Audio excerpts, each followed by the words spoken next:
This is Fox News First. Welcome back. I wish I had longer hair like you, because we're going to talk about metal here in a little while, and you know, you could just like do that. Like this? Head banging. Yeah, you da da da da da da. Oh man! We'll be like, you know, like think you guys could be Beavis and Butthead. They were big. They were big metal fans too. See? Hey there, Sean. How you doing? Where's the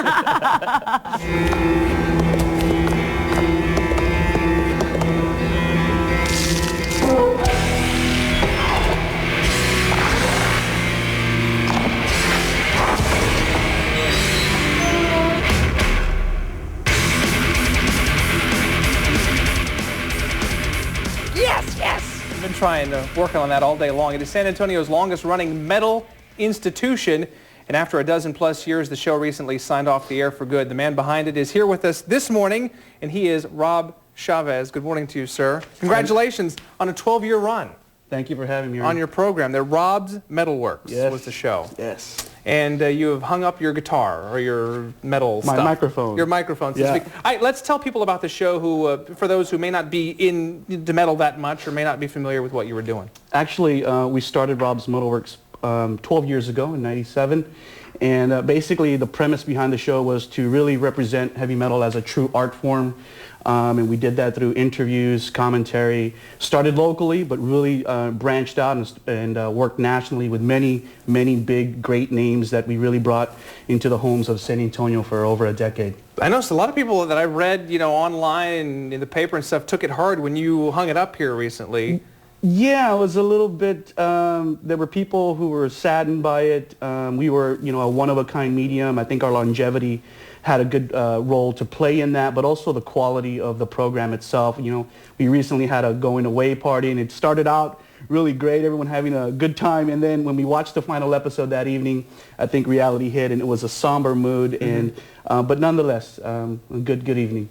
How big of a fan base or a base is there for metal, for that heavy metal music here in our area? I actually think that San Antonio is the mecca for metal in the Southwest. Really, San Antonio has had a long history with this type of music, going back to it being initiated by Joe Anthony from 99.5 KISS, and then just leading into old school metal and new metal, and even new bands that are coming out today are really getting taken upon by the young generation.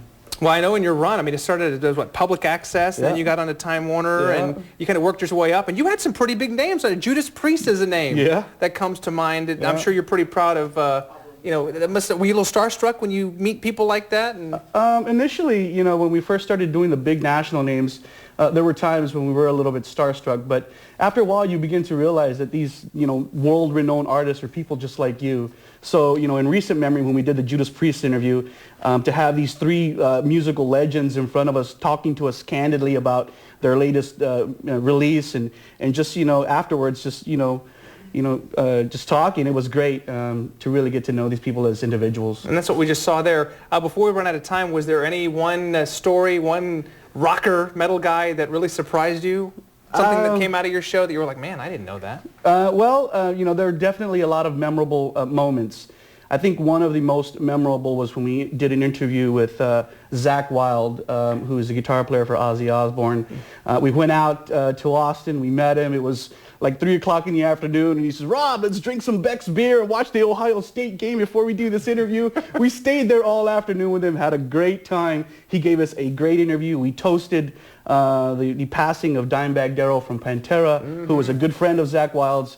Memorable afternoon, one that I'll never ever forget. And you featured a lot of local bands too. We've had some on our show before, but a lot of those, you know, places, Scout Bar and those little places where, you know, it's such great talent, and they play there all the time. Oh yeah, there's so many great bands out there in San Antonio, and just give me the liberty to mention a few of them. You know, Low Key, I was always a big fan of Low Key, Brotherhood, Nothing More, Anger Kill, Deadpool, Man of Sorrows, all great bands.